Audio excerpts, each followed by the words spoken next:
نفيض علينا من بركاتهم وأسرارهم وأنوارهم وعلومهم ونفحاتهم في الدين والدنيا الآخرة بسر الفاتحة.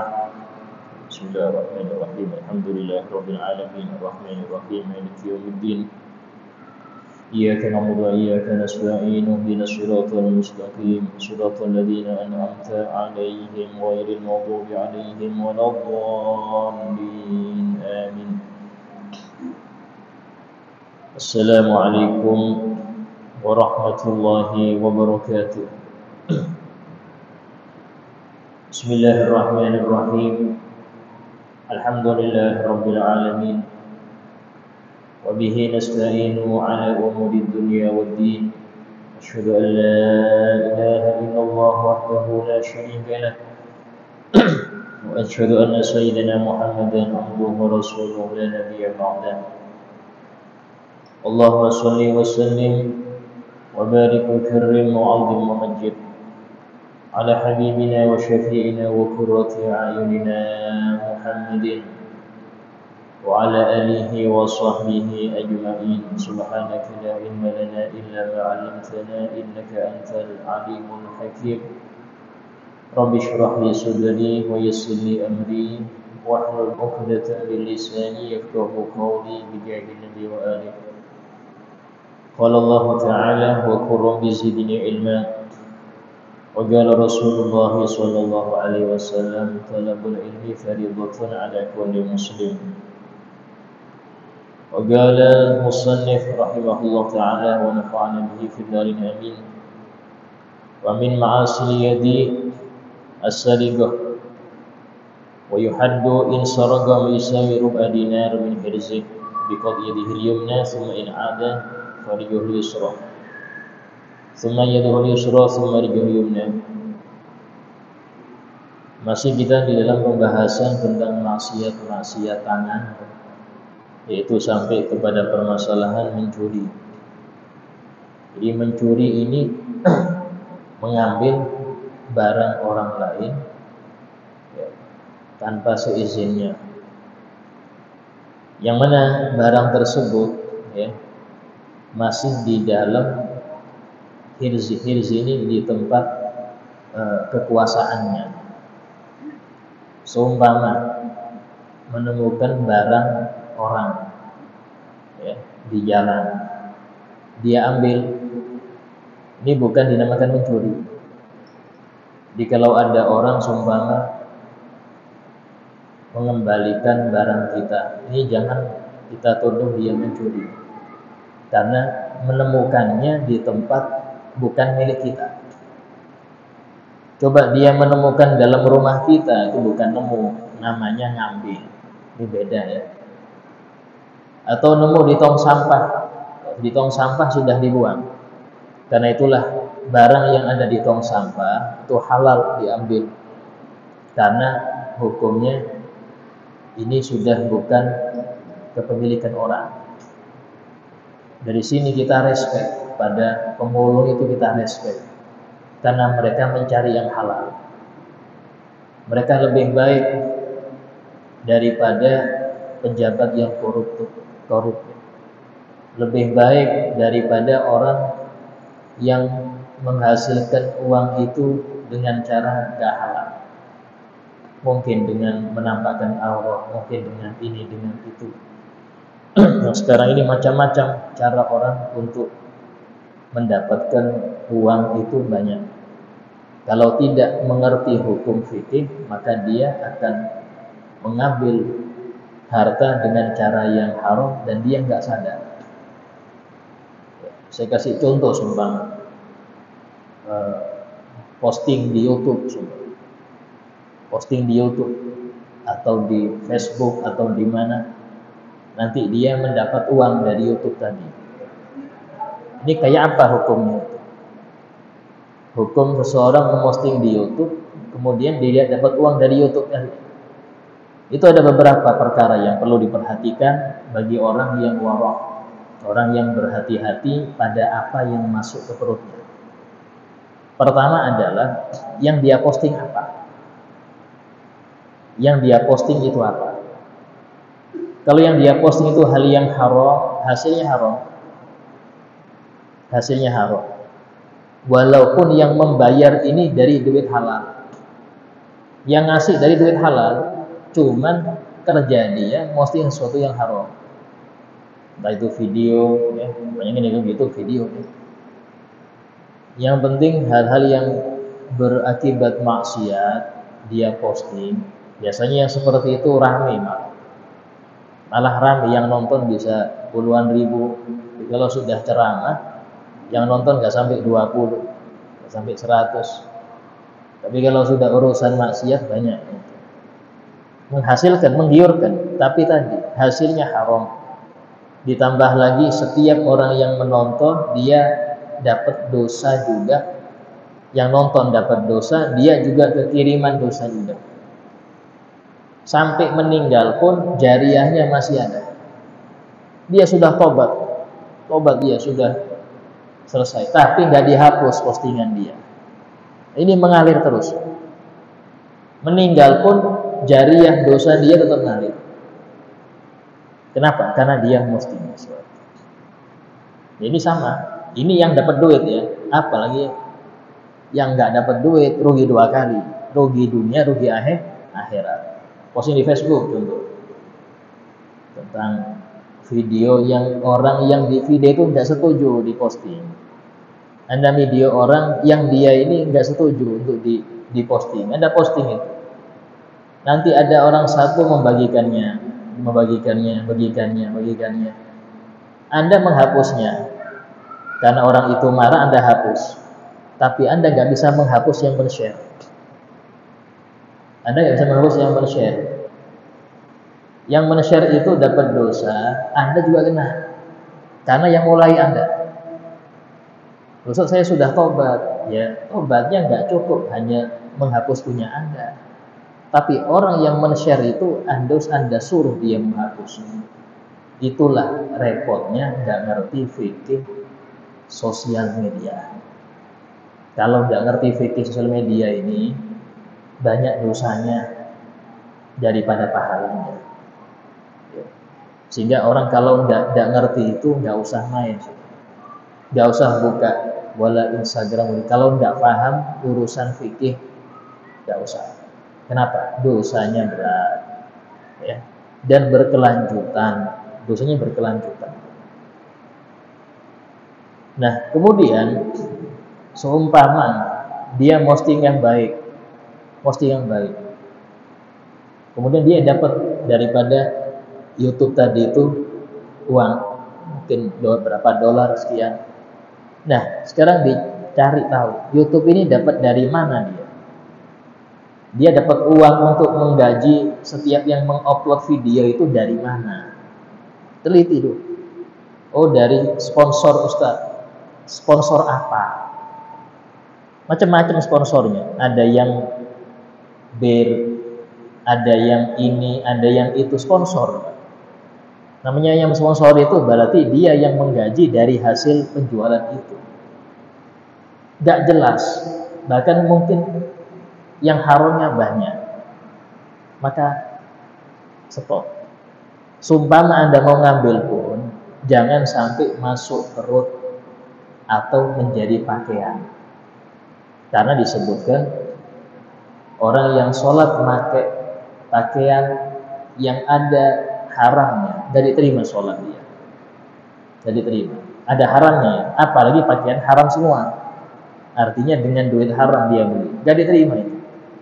Ini pakaian yang bisa untuk diganti kapanpun, bisa dilepas. Repotnya kalau sudah jadi daging, masuk ke perut jadi daging. Ini repot di dalam membersihkannya.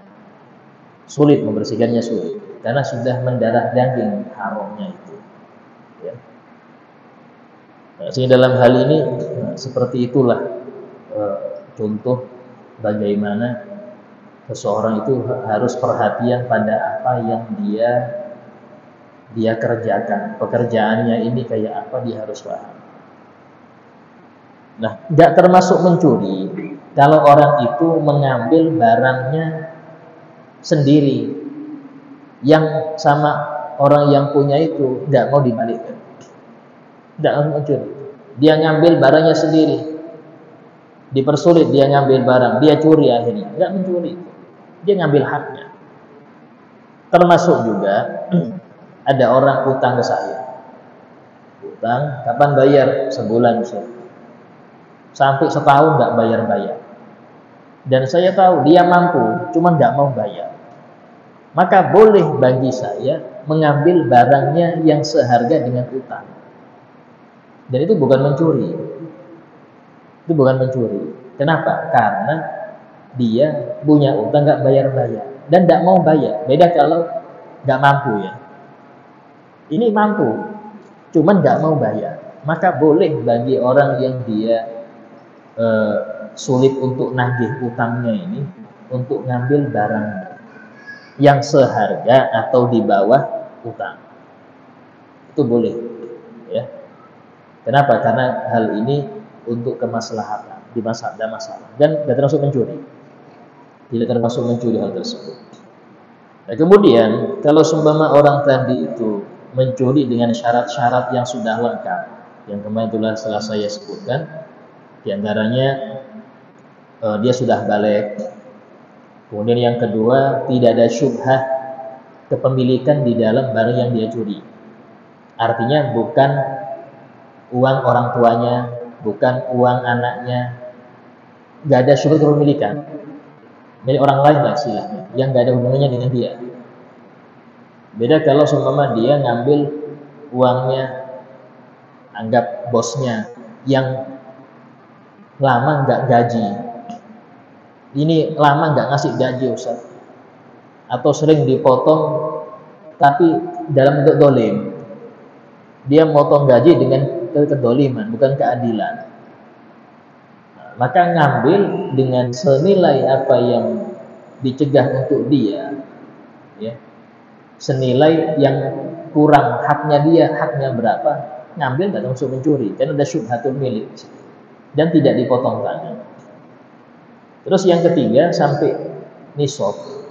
Nisab itu rubu dinar. Dan kalau kita jelaskan, 1 dinar itu 4,2 gram emas murni.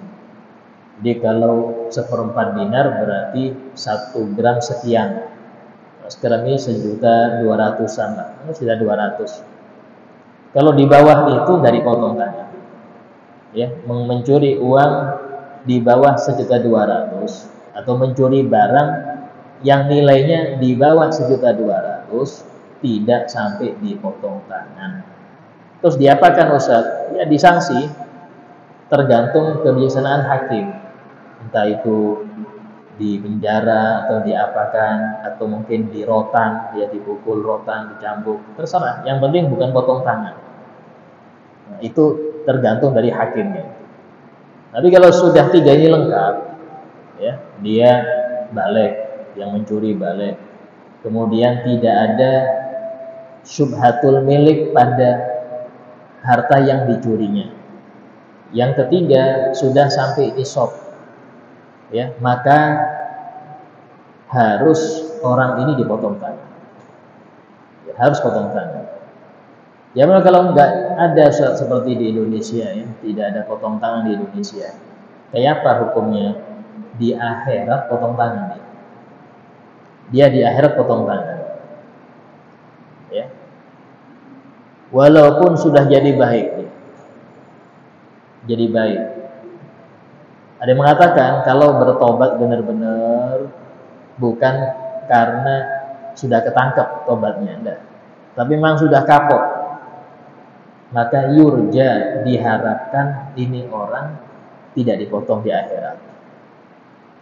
Karena hukum Allah itu tetap berlaku. Kalau nggak berlaku di dunia, di akhirat kena. Di akhirat kena, ya. Nah, potong tangan ini kan tangan yang mana? Yang kanan. Tangan yang kanan. Itu motongnya harus pas dengan pergelangan, ya. Jadi motongnya bukan digergaji, bukan, ya. Jadi di sini pada tangan itu biasanya ditarik dulu. Ditarik dulu. Ada tulang yang nyambung di sini, ya. Model kayak sendi, ditarik. Baru kemudian selesai itu digunting. dulu digunting. Kalau sekarang ada bios, ya. Dulu nggak ada bios, gunting. Nah, kemudian biar darah nggak keluar itu, kalau di fikih nih, itu dicelupkan minyak panas dulu. Sekarang kan gampang, ya. Sekarang ini gampang, isinya di bios saja nggak keluar, langsung perban aja. Intinya harus pas, nggak boleh ada yang lebih. Kalau lebih maka ada kedoliman. Wajib untuk diganti rugi kepada yang mencuri, ini dikasih uang kompensasi karena kelebihan motongnya. Itulah pas di pergelangan tangan. Ya. Dan itu masya Allah termasuk cara paling efektif. Kenapa? Karena Allah pencipta kita. Allah itu lebih tahu akan ciptaannya daripada kita. Mungkin kita nganggap, wah, kejebak terus aturan. Iya, karena Anda bukan korban. Kalau Anda korban, bukan potong tangan lagi, bisa jadi pingsan dia. Digebukin sampai mati kalau bisa. Kalau Anda korbannya. Masalahnya kita bukan korban, sehingga terlalu kejam. Jangan bilang kejam pada aturan Allah. Karena itu bentuk artinya Anda menentang apa yang Allah atur. Hati-hati. Allah berfirman, "Wa man lam yahkum bima anzalallah fa ulaika humul fasiqun." Barang siapa yang tidak berhukum dengan apa yang Allah turunkan, tidak berhukum dengan hukum Allah yang di Al-Qur'an, maka merekalah orang-orang fasik. Artinya di sini hatinya berontak, gak senang dengan aturan Allah. Beda ya, kalau kita ridho, saya ridho aturan Allah ini, cuman karena di negara ini tidak disanakan, ya kayak apa lagi? Itu gak dosa Pak. Tapi kalau sampean mengkritik aturan Quran, bahaya. Ya, itu akibatnya nanti meninggalnya repot itu. Dapat usul ini repot dia, karena dia tidak rela dengan hukum Allah. Seakan-akan ada hukum yang lebih baik daripada hukum Allah. Seakan-akan. Nah, kalau sudah potong tangan, Pak, tidak ada penjara lagi. Tidak perlu penjara lagi. Dan dia mau mencuri lagi tuh mikir, tinggal satu tangan ini kayak apa? Mikir dia. Pertama, ya, tidak perlu biaya makan mereka. Tidak perlu biaya penjara, perawatan, tidak perlu. Sekarang ini miliaran, dalam setahun itu miliaran, bisa sampai triliunan untuk hanya merawat narapidana yang kebanyakan pencuri. Kalau sudah ini dilakukan setahun aja, akan perubahan drastis. Apa itu? Berkurang pencurian. Berkurang. Silahkan. Kalau mau nyoba setahun aja sudah. Kalau memang masih banyak, kembali ke hukum awal. Karena ini bukan hukum manusia, ini hukum pencipta manusia yang lebih ngerti, lebih paham, al-alim, yang maha tahu. Bukan hukum manusia ini, hukum pencipta manusia. Di Quran ada, as-sariqu was-sariqatu faqta'u aydiyahum. Pencuri laki dan perempuan, potonglah tangan kedua. Ini enggak, kadang-kadang maling digebukin sampai bonyok, kadang-kadang sampai mau meninggal. Yang dicuri cuma sandal, tapi siangnya dia nyuri sandal untuk Jumatan. Akhirnya yang gebukin bukan cuma makmum, khotibnya gebukin juga. Yang seperti ini, ya apa enggak sial, Pak? Hanya sandal. Sementara yang miliaran dihormati, dikawal. Jangan sampai kena pukul orang, jangan sampai dikawal. Kita lihat tuh di video. Ada orang mencuri dana umroh sampai ratusan juta. Dikawal. Yang umroh ini mau gebukin ditahan, jangan gebukin. Sambil darah-darah gini ya. Ini pencuri-pencuri besar kayak gini yang harusnya dihajar, harusnya. Jangan yang sandal aja. Bisa jadi mereka ini butuh makan. Ada seorang orang gila ya, tapi orang gila yang berakal. Orang gila ditanyain, Apa hukumnya orang yang mencuri? Dia ditanya, orang gila ditanya, apa hukumnya orang yang mencuri? Kata dia, orang gila ini ngomong, kalau mencurinya itu karena hobi dia. Isinya dia nggak butuh, cuman memang senangnya mencuri, potong tangan dia. Tapi kalau dia mencuri karena kelaparan, potong tangan pemimpinnya. Berarti nggak adil kok sampai ada rakyat kelaparan. Ini orang gila yang cerdas. Kadang orang cerdas nggak mikir ke sini. Kalau ada orang mencuri karena kelaparan, pemimpinnya dipotong tangannya, bukan yang mencuri. Karena kok bisa ada rakyat yang kelaparan sampai mencuri? Berarti nggak adil. Berarti ada yang mencuri di atasan sana. Itu orang-orang gila yang berakal di situ. Ya, orang gila tapi berakal. Tapi kita yang berakal nggak mikir ke situ. Ya. Nah, jadi di sini bagaimana kalau seseorang itu pemimpin adil, nggak ada pencurian, itu nggak ada. Disebutkan di masa Khalifah Umar bin Abdul Aziz, khalifah yang paling adil di masa dinasti Umayyah. Ya, beliau itu saking adilnya itu sampai-sampai setiap sebulan sekali itu ada yang keliling daripada menterinya. Yang belum punya rumah, kami bangun rumah. Yang mau menikah nggak punya modal, kami modalin. Yang mau kerja nggak ada modal, kami modalin. Terus setiap sebulan sekali itu keliling. Sehingga nggak ada satupun orang Muslim di masa itu kelaparan. Tercukupi semua. Kenapa? Adil. Bahkan disebutkan sampai-sampai serigala itu berjalan bareng dengan domba. Serigala nggak makan domba karena adilnya pemimpin sampai nggak ada yang boleh di masyarakat. Nah itu, ya, kalau adil demikian. Bahkan termasuk daripada 7 golongan yang dapat naungan nanti di padang mahsyar, itu imamun adil, pemimpin yang adil. Ya, besar pahalanya, tapi kalau boleh besar dosanya. Ya. Nah kemudian kalau semua dia mencuri lagi nih, mencuri lagi, sudah potong tangan kanan, curi lagi, maka potong kaki kirinya, kaki kiri yang dipotong. Kenapa? Biar lambat melarikan diri. Ini kalau mencuri cepat lari, lolos juga. Jadi seperti itu. Kalau masih mencuri lagi, potong tangan kirinya.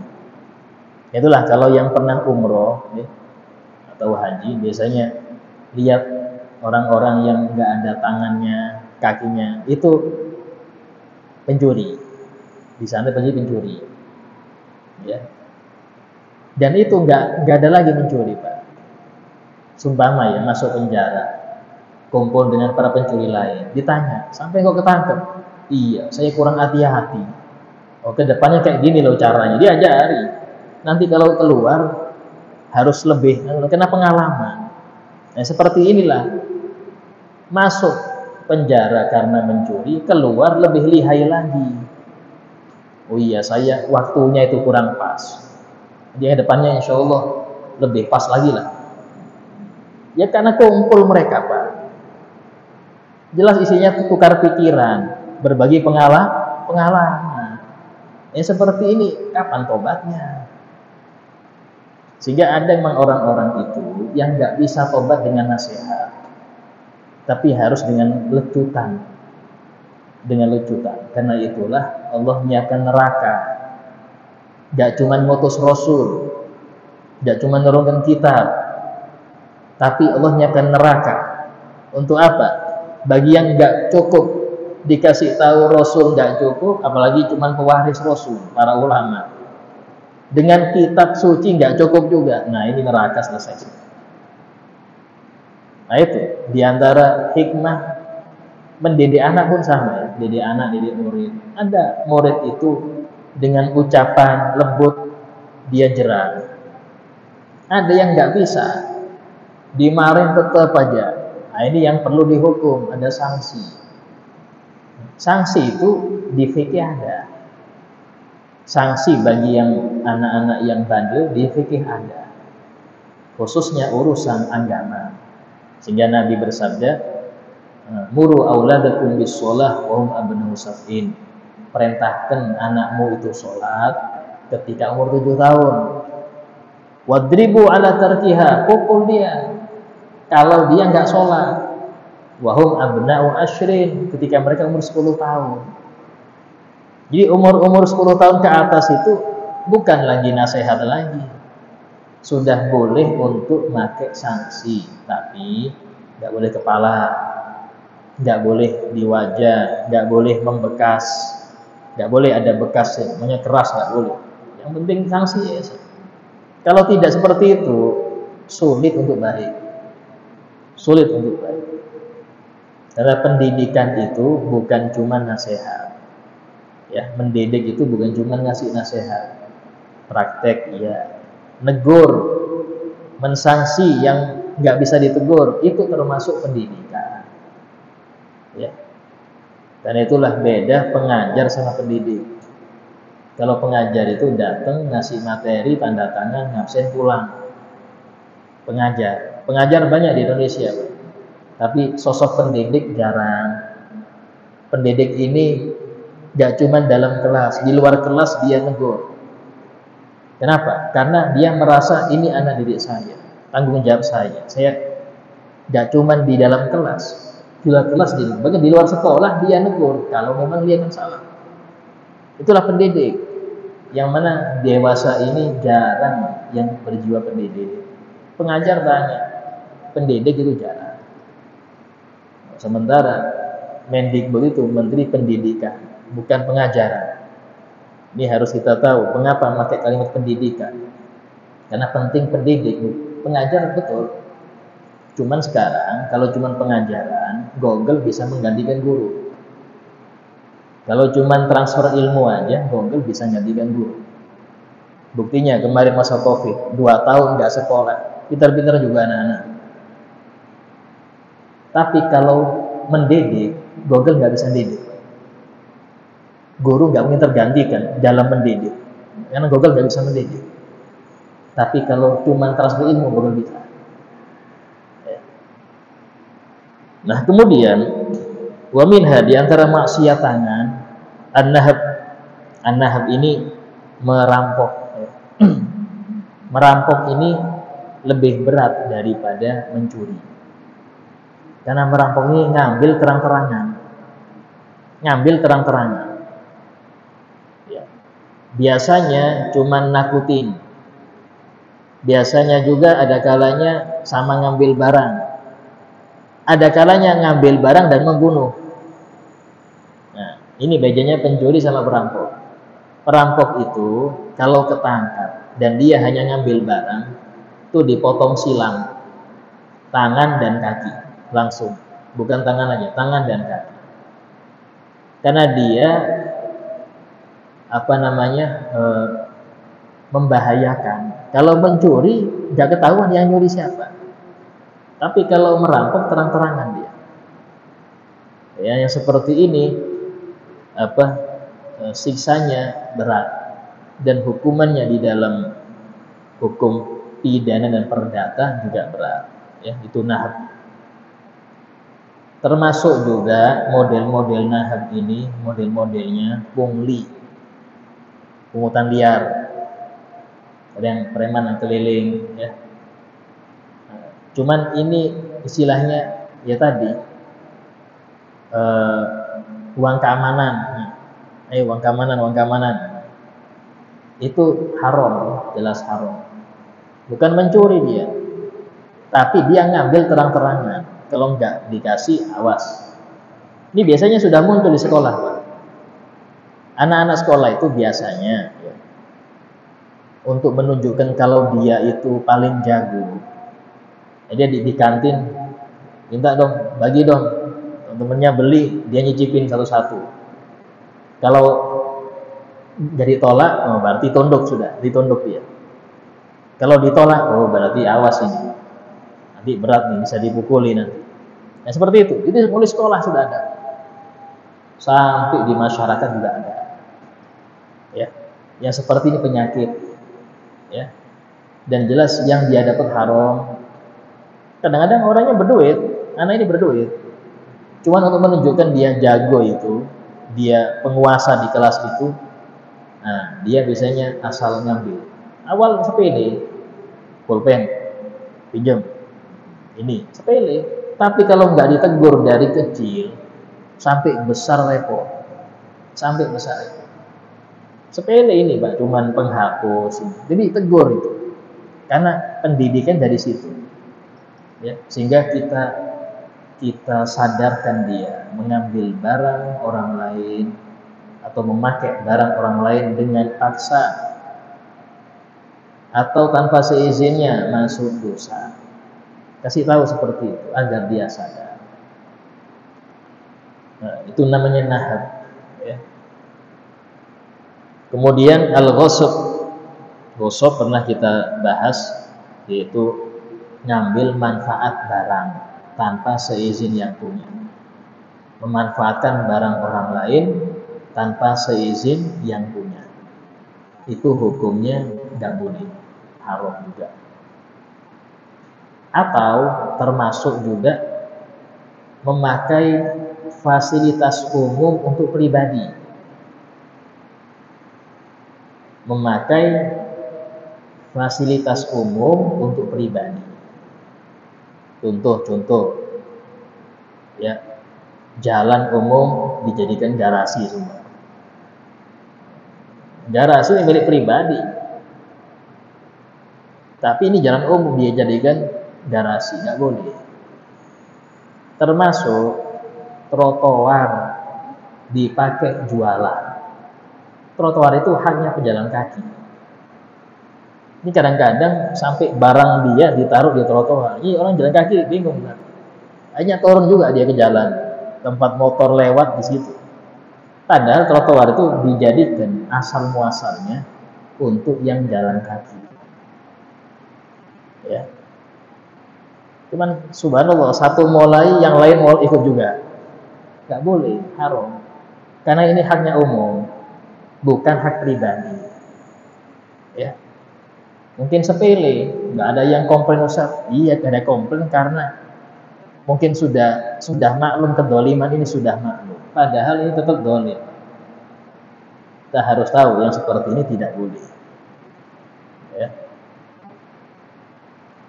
Nah, sehingga dalam hal ini harus kita paham bahwasanya memakai hak orang, mau itu hak orang pribadi atau hak orang banyak tanpa seizin, itu dosa, namanya ghasab. Ya. Adapun sumpama diizinkan, silakan Pak sampean make tanah saya, make silakan. Cuman akhirnya bikin permanen bertahun-tahun. Ini berhak bagi yang meminjamkan ini untuk memindah paksa kalau nggak mau dipindah. Kadang-kadang memang ada sifat manusia itu dibaikin mentung dia. Dalam Al-Quran disebutkan, wa minhum man yalmizuka fis shadaqat. Di antara orang-orang itu ada yang mengharuskan engkau untuk sedekah kepadanya. Ini kita kasih terus nih. Kita kasih. Hanya dianggap wajib. Ini tiap hari ini dia ngasih saya. Ini enggak ngasih, berarti utang ini. Ini repot, Pak. Gara-gara kita enggak ngasih seminggu sekali kita kasih semua. Atau enggak dikasih, dianggap utang sama dia. Bahkan dalam Al-Quran disebutkan, in uqtu minha radu. Kalau mereka diberi, mereka ridho. Masya Allah, makasih. Wa illam yuqtu minha idahum yasqutun. Kalau tidak diberi, langsung murka, marah.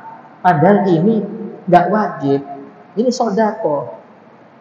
Cuman karena dia sering dikasih, pas mandek marah. Ini nggak baik, akhlak yang buruk.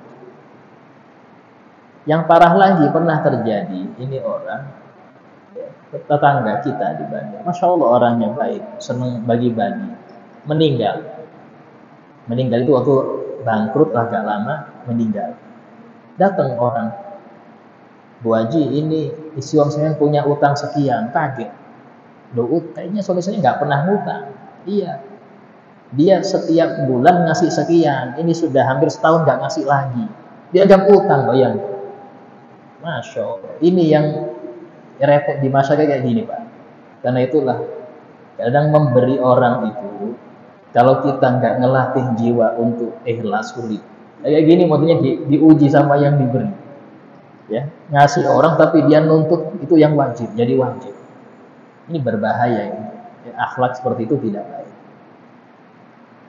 Insya Allah kita lanjutkan beberapa banyak masih ya masalah maksiat tangan, dan semoga kita dijaga oleh Allah dari hal-hal yang haram, hal-hal yang syubhat, dari pekerjaan-pekerjaan yang haram atau syubhat, dan kita diberikan halal dalam keadaan diridhoi, tidak ada capek dalam mencarinya, dan dimudahkan segala urusan kita saat di sekitar Allah Ta'ala. Amin ya rabbal alamin. Ala hadiniyah bunniyatin salihah. Al-Fatihah. Bismillahirrahmanirrahim. Alhamdulillah rabbil alamin arrahmanir rahim maliki yaumiddin. Iyyaka na'budu wa iyyaka nasta'in. Ihdinas siratal mustaqim. Siratal ladzina an'amta 'alaihim ghairil maghdubi 'alaihim waladdallin. Amin. Bismillahirrahmanirrahim. Alhamdulillah rabbil alamin. Allahumma shalli wa sallim ala sayyidina Muhammad wa ala alihi wa sahbihi ajma'in. Rabbana anfa'na bima 'allamtana wa bi'allimna alladhi yanfa'una rabbi faqihna wa faqih ahlana wa qarabatina fi dinina rabbi waffiqna wa fihum lima tartadi qawlan wa fi'lan karama warzuqil kulla halalan da'ima wa akhil anbiya ulama nahdu bil khair wa kulla syarr. ربنا واصلح لنا كل شؤون وخير بالرضا منك العيون وقضي عنا ربنا كل الديون قبل أن تأتينا رسل المنون. ربنا آتنا في الدنيا حسنة وفي الآخرة حسنة وقنا عذاب النار. وصلى الله على سيدنا محمد وعلى آله وصحبه وسلم والحمد لله رب العالمين. السلام عليكم ورحمة الله وبركاته.